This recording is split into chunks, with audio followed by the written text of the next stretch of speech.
தையிட்டி திஸ்ஸவிகாரை நீண்ட காலமாக ஒரு பிரச்சினைக்குரிய விடயமாக பார்க்கப்படுகிறது. அந்த காணிக்குரிய மக்கள் தமது காணியில் சட்டவிரோதமாக அந்த கட்டடம் கட்டப்பட்டுள்ளதால் அதை விகாரையாக பார்க்காது சட்டவிரோத கட்டடமாக பார்த்து அதை அகற்ற வேண்டும் என தொடர்ச்சியாக கோரிக்கை விடுத்து போராடி வருகின்றனர். இந்த நிலையில் விகாரையில் விகாராதிபதியினுடைய தலைமையில் இராணுவம் மற்றும் போலீசினுடைய பாதுகாப்பின் கீழ் விகாரையின் செயற்பாடுகள் தொடர்ச்சியாக இடம்பெறுவதுடன் அங்கு புதிதாக கட்டடங்களும் அமைக்கப்படுகிறது. தூர இடங்களில் இருந்து குறிப்பாக தென்னிலங்கையிலிருந்து பௌத்த மக்கள் வரவழைக்கப்பட்டு ஒவ்வொரு பொசன் தினத்திலும் விசேட தினங்களிலும் அங்கு பூசை வழிபாடுகள் இடம்பெறுகிறது. இதனால் தமிழ் மக்களுக்கு கொதிநிலை ஏற்படுவதுடன் தமிழ் சிங்கள உறவுகளுக்கு இடையில் விரிசல் ஏற்படுகின்ற ஒரு விடயமாக இந்த தையிட்டி திஸ்ஸவிகாரை பிரச்சினை பார்க்கப்படுகிறது. இந்த நிலையில் தமிழ் மக்கள் தொடர்பாக முடிவு எடுப்போம் அல்லது தமிழ் மக்களினுடைய மனங்கள் புண்படாமல் முடிவு எடுப்போம் என தேசிய மக்கள் சக்தி அரசாங்கம் தெரிவித்த நிலையில் தற்போது தேசிய மக்கள் சக்தி அரசாங்கம் ஒரு முடிவை எடுத்துள்ளது. ஆனால் இந்த முடிவு தமிழ் மக்களுக்கு மகிழ்ச்சியை ஏற்படுத்தியுள்ளதா என்று பார்க்கின்ற போது அது கேள்விக்குறியாகவே உள்ளது. ஏனென்றால் தேசிய மக்கள் சக்தி எடுத்துள்ள முடிவானது தையிட்டி விகாரையில் கைப்பற்றப்பட்ட காணிக்கு பதிலாக மாற்று காணிகளை கொடுப்பது என்பதே தற்போது முடிவாகியுள்ளதாக அரசாங்கத்தினுடைய தீர்மானம் அறிவிக்கிறது. இது தமிழ் மக்கள் ஏற்றுக்கொள்ளக்கூடிய ஒரு முடிவா என்பது அங்கு காணிக்காக போராடுகின்ற மக்களினுடைய கருத்துக்களை பார்க்கின்ற போது நேரடியாக இல்லை என்றே கூற முடியும். ஏனென்றால் வழங்கப்படும் மாற்று காணிகள் அவர்களுடைய காணிகளினுடைய பெறுமதி மற்றும் அவர்களுடைய காணி இருக்கும் வளம் என்பனவற்றை கொண்டிருக்குமா என்பது கேள்விக்குறி. அத்துடன் அங்கு அரச காணிகள் என்பது குறைவு. காங்கேசன்துறை தொழிற்சாலைக்குரிய காணிகளே இருக்கின்றது. அந்த காணிகள் பகிர்ந்தளிக்கப்படுகின்ற போது அது பயனற்றதாகவே காணப்படும். எனவே பலமான ஒரு இடத்தில் தங்களுடைய வளமான காணிகளை கைவிட்டு மீண்டும் தமிழ் மக்கள் எதேச்சதிகார இந்த அரசாங்கத்தினுடைய பெரும்பான்மையாவாத அரசாங்கத்தினுடைய அடக்குமுறைகளுக்கு அடங்கி செல்வதா என காணி உரிமையாளர்களும் தமிழ் மக்களும் விசனம் தெரிவிக்கின்ற ஒரு நிலைமை காணப்படுகிறது. இந்த விடயம் தொடர்பாக பார்க்கின்ற போது வடக்கில் இராணுவ ஆதரவுடன் விகாரை அமைக்கப்பட்டு தமிழர்கள் உரிமை கோரும் காணிக்கு மாற்று காணி அல்லது இழப்பீடு வழங்க தேசிய மக்கள் சக்தி அரசாங்கம் தீர்மானித்துள்ளது. தேசிய ஒற்றுமை மற்றும் ஒருமைப்பாட்டுக்காக அமைக்கப்பட்ட அரசாங்கத்தின் தேசிய ஒற்றுமை மற்றும் ஒருமைப்பாட்டுக்கான அலுவலகம் இந்த சர்ச்சைக்குரிய விகாரை குறித்த அறிக்கையை நீதியமைச்சர் ஹசன நாணயக்காரவிடம் சமர்ப்பிக்கிறது. அந்த அறிக்கையின் அடிப்படையில் தற்போது நீதியமைச்சர் இந்த முடிவை எடுத்துள்ளதாக அரசு தீர்மானம் குறிப்பிடுகிறது. அமைச்சரின் தலைமையில் அமைச்சு பரிந்துரைகள் தொடர்பில் அவசர நடவடிக்கை எடுக்க ஒரு கூட்டம் கூட்டப்படுகிறது. அதன் அடிப்படையில் தேசிய ஒற்றுமை மற்றும் ஒருமைப்பாட்டுக்கான அலுவலகத்தின் தலைவர் பேராசிரியர் விஜித ரோஹன பெர்னாண்டோ ஜூனன்று வெளியிட்ட அறிக்கையில் இந்த விடயத்தை குறிப்பிடுகிறார். காணி உரிமையாளர்களான போராட்டத்தில் ஈடுபட்டுள்ள தமிழர்கள் அரசாங்கத்தில் மாற்று காணி அல்லது இழப்பீடு திட்டத்தை முற்றிலுமாக நிராகரித்து தங்கள் பரம்பரை காணியை தங்களிடம் மீள ஒப்படைக்க வேண்டும் என கோருவதாக அதன் தலைவர் குறித்த கூட்டத்தில் வெளிப்படையாக அந்த அறிக்கையிலும் தெரிவித்துள்ளார். ஜூன் 12 பலிகாமம் வடக்கு பிரதேச செயலகத்தில் நடைபெற்ற பிரதேச ஒருங்கிணைப்பு குழு கூட்டம் இடம்பெற்றது. மாவட்டத்தை பிரதிநிதித்துவப்படுத்தும் அரசாங்க உறுப்பினர் கடற்தொழில் அமைச்சர் சந்திரசேகர் மற்றும் யாழ்ப்பாணம் காங்கேசன்துறை தையிட்டி கிராமத்தில் அமைக்கப்பட்ட திஸ்ஸவிகாரை காணி தொடர்பாக எழுந்துள்ள பிரச்சினையை தீர்க்க பௌத்த விகாரையை காணியில் இருந்து அகற்றுவது சாத்தியமில்லை என சந்திரசேகர் குறித்த கலந்துரையாடலில் அவர் தெளிவாக குறிப்பிட்டுள்ளார். பௌத்த விகாரை அகற்ற முடியாது, அது தமிழ் மக்களுக்கும் சிங்கள மக்களுக்கும் விரோதத்தை ஏற்படுத்தும் என சந்திரசேகரமே முட்டுக்கட்டை செயற்பாட்டை மேற்கொண்டுள்ளார். விகாரைக்குரிய காணி ஒதுக்கப்படும் எனவும் தமிழ் மக்களின் காணியில் விகாரை கட்டப்பட்டுள்ளமை கண்டறியப்பட்டால் அதற்காக மாற்று காணி அல்லது இழப்பீடு வழங்க வேண்டும் என அவர் அறிவிப்பொன்றை அங்கு மேற்கொள்கிறார். தையிட்டி பிரச்சினை இந்த பிரதேசத்தில் பெரிய ஒரு பிரச்சனையாக காணப்படுகிறது. இந்த நிலையில் சந்திரசேகர் திட்டவட்டமாக விகாரைக்குரிய காணியை ஒதுக்கிவிட்டு மிகுதி காணியை ஜிஏவிடம் ஒப்படையுங்கள், அவர்கள் டிஎஸ்ஓபிஸ் ஊடாகவும் பிரதேச சபையின் ஊடாகவும் காணிகள் தொடர்பான உரிமங்கள் தொடர்பாக காணி உரிமையாளர்களுடன் கலந்துரையாடி அதனை ஒப்படைப்பார்கள். மாற்று காணி அல்லது நட்ட ஈடை வழங்க முடியும், விகாரை இடிக்க முடியாது அல்லது அகற்ற முடியாது என்பதில் உறுதியாக கடற்தொழில் அமைச்சர் சந்திரசேகரமே காணப்பட்டார்.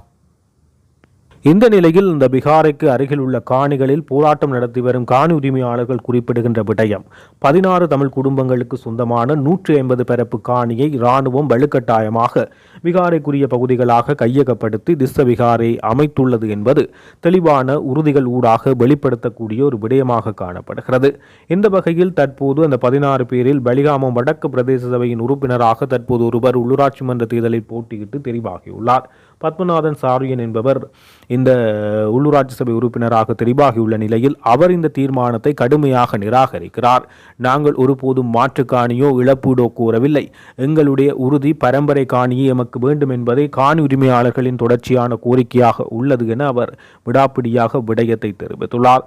இந்த நிலையில் அரசாங்கம் தற்பொழுது நீதியமைச்சரும் அந்த குழுவினுடைய உறுப்பினர்களும் தமிழ் மக்கள் அதாவது காணி உரிமையாளர்கள் மாற்றுக்காணியை கோரவில்லை என்ற கருத்தில் தெளிவாக இருக்கின்றனர் என குறிப்பிட்டும் கடத்தொழில் அமைச்சர் சந்திரசேகரர் அதற்கு முற்றுமுழுதாக மாற்று கருத்து ஒன்றை வெளிப்படுத்துகிறார். அவர் விகாரை காணி இடிக்க முடியாது, விகாரை அகற்ற முடியாது என இந்த நிலையில் நீதியமைச்சருக்கும் கடத்தொழில் அமைச்சருக்கும் அந்த இடத்தில் முரண்பாடு ஒன்று ஏற்பட்டுள்ளதாக கருத்து முரண்பாடு ஏற்பட்டுள்ளதாக குறித்த கூட்டத்தில் உள்ள தலைவர் அந்த விடயம் தொடர்பாக தெரிவிக்கையில் அந்த விடயத்தையும் சுட்டிக்காட்டினார்.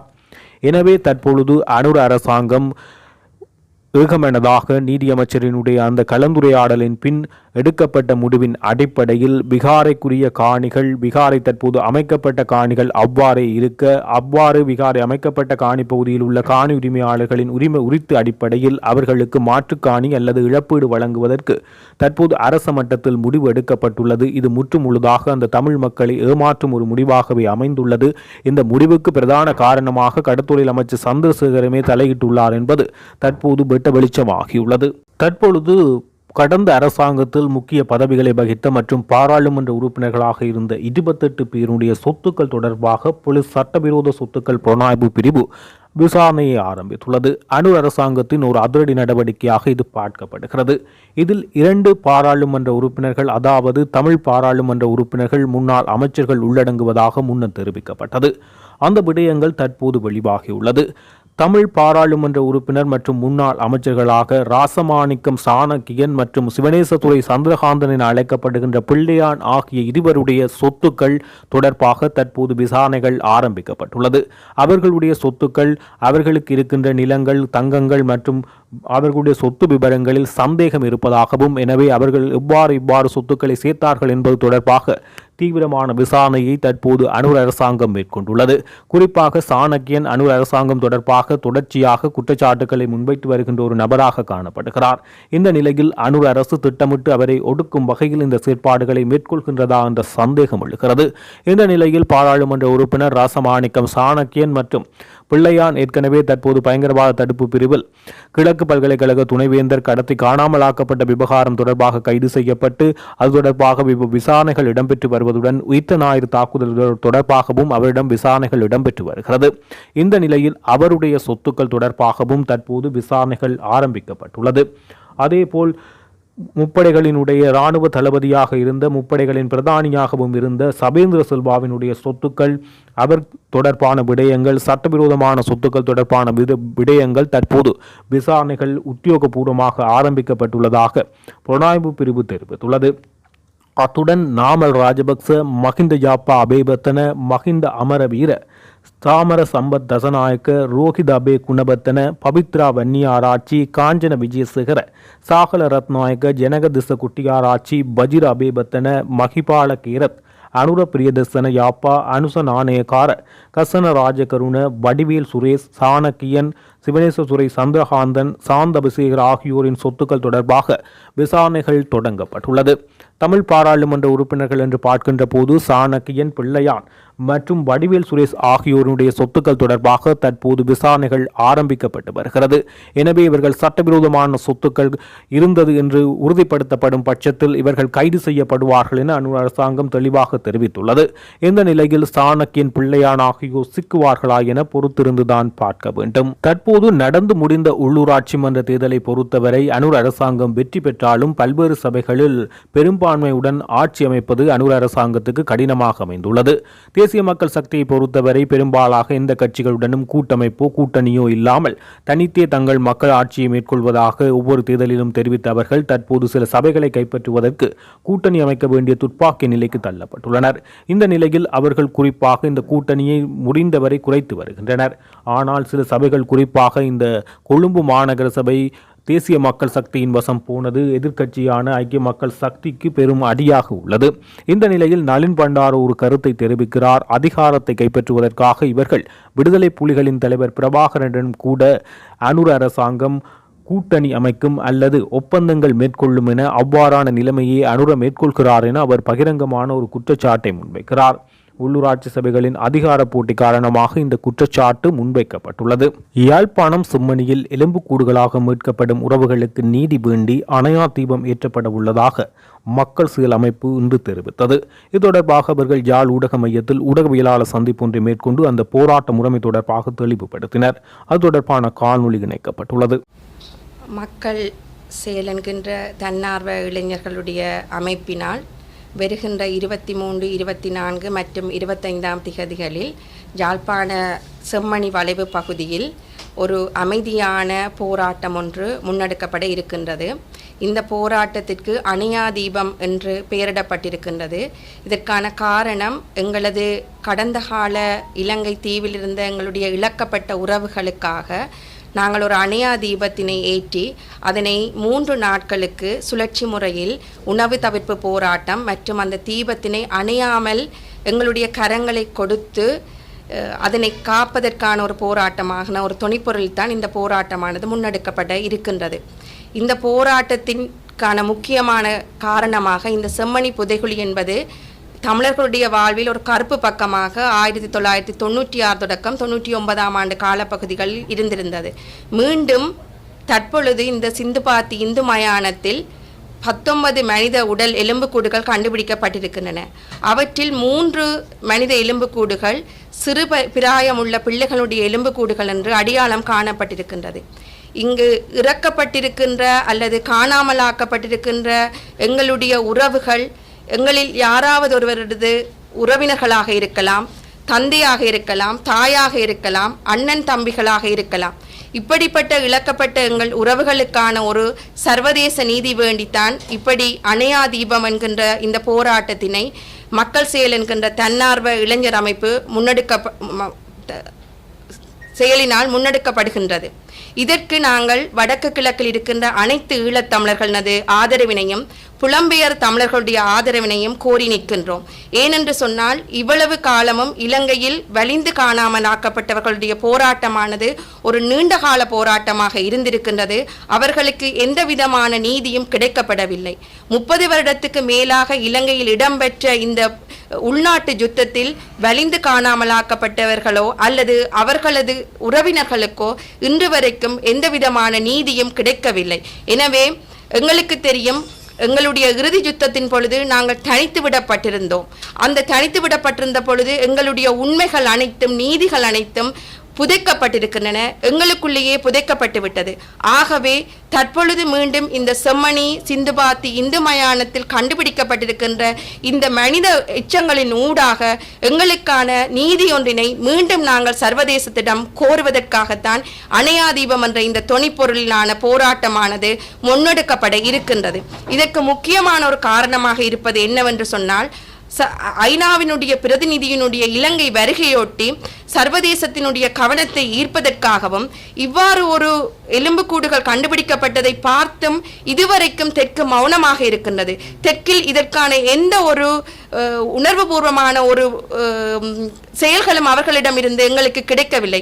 எனவே சர்வதேசத்தின் கவனத்தை ஈர்ப்பதற்காக எங்களால் முன்னெடுக்கப்படுகின்ற இந்த போராட்டத்தில் எங்களுடைய இழந்த உறவுகளுக்கான ஒரு நீதி கோருகின்ற இந்த போராட்டத்தில் அனைவரும் பங்கெடுக்க வேண்டும் என்று சொல்லியும் எந்த விதமான பேதமின்றியும் வேறுபாடுகளின்றியும் இந்த போராட்டமானது மக்கள் மக்களால் மக்களுக்காகவும் எங்களுடைய இறந்த உறவுகளுக்காக நீதி தேடி நாங்கள் போராடுகின்ற இந்த பயணத்தில் உங்களுடைய கரங்களை எங்களோடு கோர்த்து அந்த அணையா தீபத்தினை அணையாது பாதுகாத்து அதிலிருந்து ஒரு வெளிச்சத்தினை உருவாக்கி எங்களுடைய இருண்ட பக்கங்களுக்கான நீதியினை தேடும் பயணத்தில் உங்களை நாங்கள் எங்களோடு இணைந்து மக்கள் எழுச்சி ஒன்றினை ஏற்படுத்துவதற்காகத்தான் இந்த போராட்டமானது உருவாக்கப்பட்டுள்ளது. உங்களுடைய கரங்களை எங்களோடு கோர்த்து பயணிக்கும்படி நாங்கள் கேட்டுக்கொள்கின்றோம்.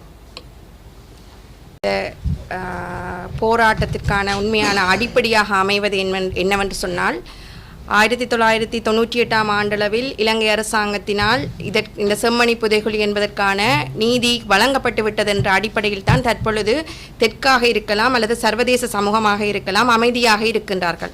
இருந்த பொழுதிலும் தற்பொழுது இந்த சிந்துபாத்தி இந்து மயானத்தில் கண்டுபிடிக்கப்பட்ட இந்த உடலினுடைய எலும்புக்கூடுகள் அனைத்துமே எந்த காலப்பகுதிக்குரியன என்று இதுவரைக்கும் கண்டுபிடிக்கப்படாமல் இருக்கின்றது.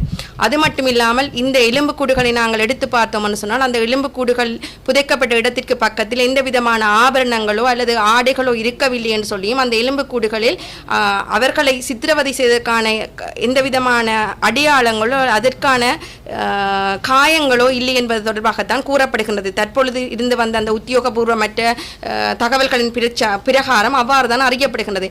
எனவே இந்த எலும்புக்கூடுகள் எந்த காலத்துக்கு உட்பட்டவை என்று சொல்லியும் அவற்றினுடைய பரிசோதனைகள் சரியான முறையில் நடைபெறவிட வேண்டியது கட்டாயம் என்று சொல்லியும் அதற்கான ஒரு நீதியை கேட்டுதான் இந்த போராட்டம் முன்னெடுக்கப்படுகின்றது. அது மட்டுமில்லாமல் ஏற்கனவே கண்டுபிடிக்கப்பட்ட மனித புதைகுழிகள் என்று சொல்லப்படுகின்ற மன்னார் மற்றும் முல்லைத்தீவில் இருக்கின்ற அந்த புதைகுழிகள் கூட தற்பொழுது அங்கு தோண்டப்பட்டிருக்கின்றனவே ஒழிய அவற்றிற்கான சரியான விசாரணைகள் முன்னெடுக்கப்படவில்லை, அவற்றிற்கான நீதியும் இன்னமும் கிடைக்கப்படவில்லை. எனவே இந்த செம்மணி தற்போதைய சிந்துபாத்தி இந்து மயானத்தில் கண்டுபிடிக்கப்பட்ட இந்த புதைகுழிகளின் ஒரு ஆரம்ப புள்ளியாக கொண்டு ஏற்கனவே கண்டுபிடிக்கப்பட்ட அந்த மனித புதைகுழிகள் இனி வர்ற காலத்தில் எங்கேயாவது இப்படியான மனித புதைகுழிகள் காணப்படுகின்றனவா என்பது தொடர்பான அச்சங்கள் நிலவுகின்ற காரணத்தினாலே அது தொடர்பாக அனைத்துக்குமான ஒரு விசாரணை தேவை என்று சொல்லியும் சர்வதேசம் இதை பார்த்து கொண்டு இருக்க முடியாது என்று சொல்லியும் முள்ளிவாய்க்காலில் நாங்கள் தனித்து விடப்பட்ட பொழுது எங்களுடைய உண்மைகள் மறைக்கப்பட்டது போல் இனிமேலும் இவ்வாறு புதைகுழிக்குள் இருந்து உருவாக்கப்படுகின்ற அல்லது புதைகுழிகள் கண்டுபிடிக்கப்படுகின்ற பொழுது எங்களுக்கு நடைபெற்ற இந்த அநீதிகள் மறைக்கப்படக்கூடாது என்பதை கோரித்தான் இந்த போராட்டமானது இந்த தன்னார்வ மக்கள் செயல் என்ற அமைப்பினால் முன்னெடுக்கப்பட்டிருக்கின்றது. எங்களுடைய அந்த கையெழுத்துக்கான அந்த மனுவில் நாங்கள் அது தொடர்பான விடயங்களை தெளிவாக குறிப்பிட்டிருக்கின்றோம். அதற்காகத்தான் நாங்கள் அந்த ஒரு மகஜரினை ஐநா பிரதிநிதியிடம் நாங்கள் சமர்ப்பிப்பதற்கு இருக்கின்றோம். இந்த மக்கள் செயலினுடைய போராட்டமானது இனிவர்ற காலத்திலும் இந்த புதைகுழி தொடர்பான நீதியான விசாரணை நடைபெற்று முடியும் வரைக்கும் அதற்கான ஒரு இதய சுத்தியுடன் நாங்கள் பயணிப்பதற்காகத்தான் இந்த போராட்டத்தை நாங்கள் முன்னெடுத்திருக்கின்றோம். ஏற்கனவே செம்மணி விவகாரம் தொடர்பாக 2 போராட்டங்கள் முன்னெடுக்கப்பட்டிருக்கிறது. காணாமலாக்கப்பட்டவர்களுடைய போராட்டம் முன்னெடுக்கப்பட்டிருக்கிறது.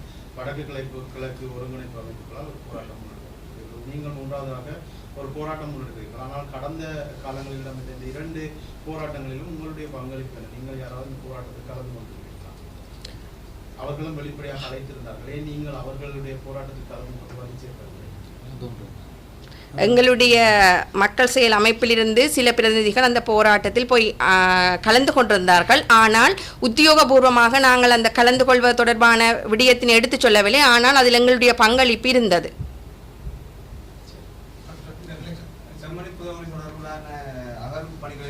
கண்காணிப்பு பணிகளில் ஈடுபடுறார்கள் நீதிமன்றத்தை விண்ணப்பம் செய்து அதனூடாக அனுமதிகளை பெற்று கண்காணிப்பு நடவடிக்கையில் ஈடுபடலாம் என்று சொல்லி நீதிபதி தெரிவிச்சிருந்தனர்.